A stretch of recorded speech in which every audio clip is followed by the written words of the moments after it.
kind of a sad evening for me because Hank Aaron was truly more than a national treasure. He was just a treasure. Most people think of him as just being a baseball player, even though he was in Major League Baseball Hall of Fame. He broke the record of Babe Ruth. When I think about him, I think of him as a businessman. He was the first black BMW auto dealer in the country. And at one time, his company actually had the title of Auto Dealer of the Year.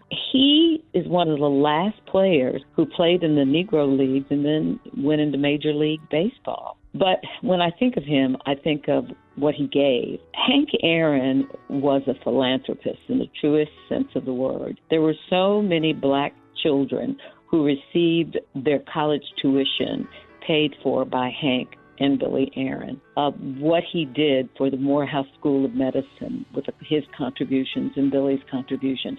They're even naming a building after her. He was a giver, and he was successful and thought it was important to help other people be successful. That's why when President Bush gave him the Medal of Freedom, it was given to Hank Aaron for his philanthropy and his humanitarianism. But you know, one thing you all may not know is that he met his wife, Billy, at Channel 2.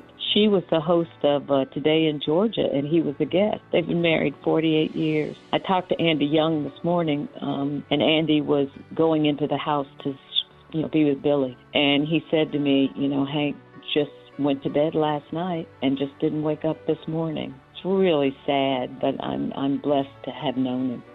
It makes me angry. I'll be very honest with you, Malanika. It makes me angry when I hear people say, he got the vaccine and that's what led to his death.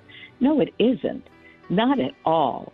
And that assumption really bothers me, that people would think the worst. Hank was 86 years old. Hank was in a wheelchair because he had problems with his hips. That vaccine had nothing to do with his passing, and I wish people would not say that.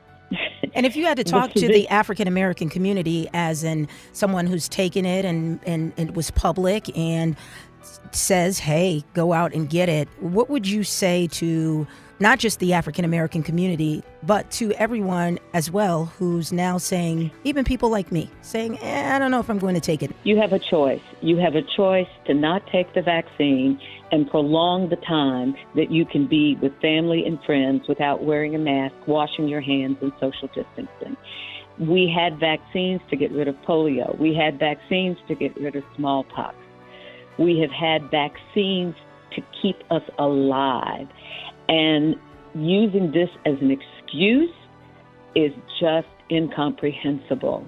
The vaccine is for me, to protect me from getting it. The vaccine is for you to keep you from getting it, or if you do get it, you'll have a milder version. And the vaccine is for us all to return to a normal way of living. Saying I'm afraid to take the vaccine is one thing.